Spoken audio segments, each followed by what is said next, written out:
চোখে পানি নাই, হৃদয়ে ব্যথা নাই, আমরা যেন এই বিষয়গুলো যেন আমাদেরকে তাড়িত করে না। আমরা কি মানুষে আছি, মানুষের পর্যায়ে নাই, আমরা অহংকারী হয়ে পড়েছি, আল্লাহর বিধান লঙ্ঘন করে অহংকারী হয়ে পড়েছি, রাসূল সাল্লাল্লাহু আলাইহি ওয়াসাল্লামের বিধান লঙ্ঘন করে অহংকারী হয়েছি।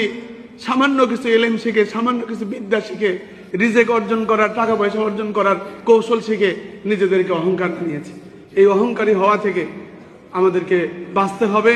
আর বাঁচার মাধ্যমগুলো হলো আল্লাহর সাথে সঠিকভাবে পরিচিত হওয়া, আল্লাহওয়ালা হওয়া, অন্তরের ভিতরে কিবির মুক্ত হওয়া, আল্লাহর নূরকে অন্তরে স্থান দেওয়া, এই জিনিসগুলো জরুরি। আর অনেকগুলো বিষয় রয়েছে। প্রিয় ভাইয়েরা, নিয়মিত আসেন, আমরা আলোচনা করি। বগুড়ার সেন্ট্রাল মসজিদ এটা, এই সেন্ট্রাল মসজিদে এই আলোচনাগুলো হওয়া উচিত, তাই আমি আলোচনা করি। আপনাদের মহব্বত করি, ভালোবাসি, আপনারা আমার ভাই। হাজার বছরের ব্যবধানে আমরা কেউ দুনিয়াতে আমাদের নাম নিশানা থাকবে না।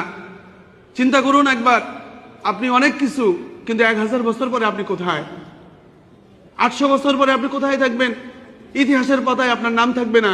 এই পৃথিবীর কেউ জানবেই না আপনি পৃথিবীতে একজন ব্যক্তি ছিলেন। এজন্য আসুন আমরা সংঘবদ্ধ হই, মানবতার পক্ষে হই, ইসলামের পক্ষে থাকি এবং নিজেদেরকে সংশোধন করি।